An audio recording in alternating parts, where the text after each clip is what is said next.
The longest stage of the race this year, and wow did it deliver with questionable tactics, resurrections from the dead, and the big two going head to head. This was stage 4 from Cahors to Rodez, the longest, like 178 Ks. That's longer than Amstel Gold Race Liège-Bastogne-Liège earlier this year, and it's hard at the end, up and down, a really attritional stage, bonus seconds available during the stage and afterwards, goes past my summer chalet. Can't wait to put the second pool in this winter. Julie van der Velde in polka dots after getting pipped on the line yesterday, but Ale into the breakaway, she showed the break can go all the way if it's more than just one rider, and we had more than one big break, 10 minutes, two riders close on GC who are strong, Cordon Rigaud and Yara Castelline on 240, who's been strong earlier, as well as Majoris. So with SD Worx represented, pretty much all the teams except for Canyon SRAM and UAE represented of the strong teams, this break was unlikely to be brought back with SD Worx pacing gently with Cecchini. They did get some help from UAE and Canyon SRAM because they missed it, and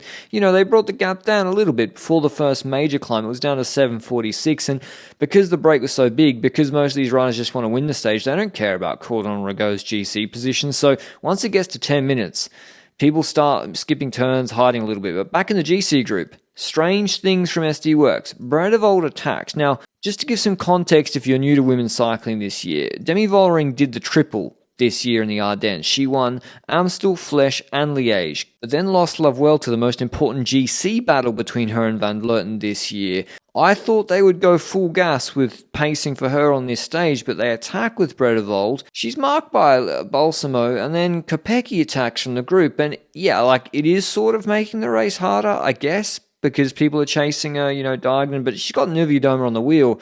I would have kept it simple and just paced super hard and launched Vollering at the right moment. But in the breakaway, the beauty of having a teammate, Trojan marking moves going up the road, that means Castelline doesn't have to mark every single move like Costa did, who's, the only UNOX rider in the break at this point, although she did go into the Maillot the QOM jersey. And again, you see Castelline being launched, so she looked like the strongest rider uphill. She did get, big separation, but it was just the bonus sprint. In fact, Cordon Rigaud rolled through ahead of her, but she looked to keep it going and have fresh reserves. But Movistar, you see the difference here. They do a lead out into the base of that climb. The gap's now 3:44. Lippert lets Annemiek van Vleuten's wheel go. She's like, not my problem. That's an SD Worx problem to close that. So they were looking to launch Van Vleuten up the road. They have Gutierrez in the breakaway ahead. But unfortunately for them, when Van Vleuten does launch, already she has SD Worx and Neuviedoma in her wheel. But 20 Ks to go. The gap shortening, now 3 minutes to the breakaway. Castelline says bye-bye. Cordon Rigaud goes with her for a little bit, but she maintains this 3-minute gap for a long time on this climb, absolutely moving when Kopecky attacks again. And she brings with her Ludwig, Lippert, two Movistar, UAE, Sprat bridging, so Vollering's having to close it in the wind herself. With Kopecky's a great rider, but on these actual climbs, she's not really better than the top GC riders. And so Vollering's having to do a lot of work basically pacing Van Vleuten back in the wind. It goes across again. Kopecky goes on the radio, maybe saying, what should I do? Vollering's on the other side of the group. They're looking at each other. And to me, the solution is very simple. You just smash the climb with Kopecky on the front and then launch Vollering if she has the legs. But she attacks again Kopecky, and I thought, is she trying to manage the gap because Vollering doesn't feel good? And she's like, all right, you go manage your yellow jersey because Castelline's threatening it. She's about to take the virtual maillot jaune. But I don't think that was the plan because Vollering kept attacking behind multiple times. Here you see her going, and look at the size of the group. It's been a hard stage, but it's not been thinned out by the heavy pacing from SD Worx. They haven't launched with Bredevold, then Royce, who's still in this group, by the way, following, then Kopecky. It's Vollering pacing a group of 20 women. And that's just her losing strength to others sitting on her wheel, whilst Kopecky's also in the wind ahead, sort of not achieving anything. So I would say quite a clumsy way to try and use a satellite rider or attack, but Castelline's gone at this point. She looks like she's full of beans, sprinting out of every corner, was strong on the climbs. And remember, there are still satellite riders ahead. There's a Madras for SD Worx in the Luxembourg National Champs jersey. There's Casper for AG Insurance. So those teams with the climbs or the hardest climbs about to finish still got numbers to play. But Kopecky, you see, 10%.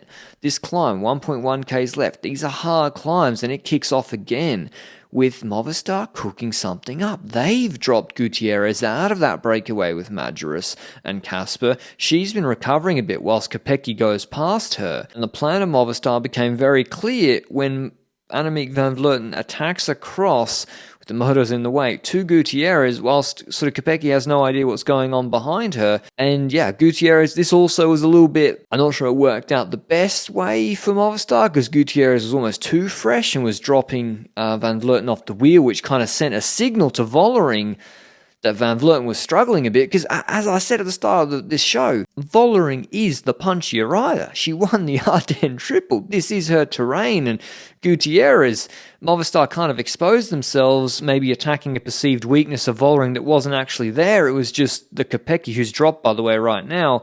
The Kopecky tactics with SD Worx were kind of bad. And so now it looks like, despite all that, Vollering is going clear, but no real harm for Movistar. Gutierrez on this flatter section paces back Annemiek van Vleuten without too many troubles, and Madras hasn't dropped back for Vollering. Call the ambulance, but not for me! Van Vleuten, how you like that? Attacks on the false flat uphill. I can't wait for this weekend. It's going to be so good. The TT, the Tourmalet stage, already on this stage, it was heating up between the two top guns, and Moolman, Niewiadoma, Elisa Longo Borghini look like the best of the other top 5 GC riders. But to remind you, the stage win was done. Castelline had 133 on the break, 210 on the GC riders, 6Ks to go, and she's trucking along. Madras still hasn't dropped out of the breakaway ahead, even though she's not closing a minute 30 to the stronger rider ahead, so I don't know what SD Worx were thinking. Casper does drop back for AG Insurance, but maybe her wheel was let go. Then Lebu counterattacks with 2Ks left, trying to get ahead before the uphill finish, but what a win! Van der Velde in the breakaway the day before, and now Yara Castelline, with a 20k solo from the break, wins the stage. Huge performance behind her. Does AVV make a mistake herself here?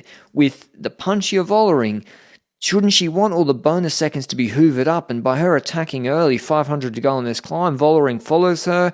AVV pretty much stalls on the climb, and Vollering goes past her, goes past Costa, who would actually be strong enough to get over that ridge with 100 meters to go to take third. And so Vollering takes 6 bonus seconds in second, but she thinks she's won. It's like a repeat of the Olympics road race. And she's suddenly like, actually, there's a rider that won a minute 33 ago. She gets on the radio, what happened? Well, this is what happened. Yara Castelline got the dubski. They win the stage ahead of Vollering, who still does take 8 seconds with the bonuses on Van Vleuten. But with 4 punchy stages down, I dare say Movistar are happy to only be 8 seconds behind Vollering. It could have been 30 or a lot more. But I hope you enjoyed the video. I'll see you at the recap of Stage 5 tomorrow. Ciao.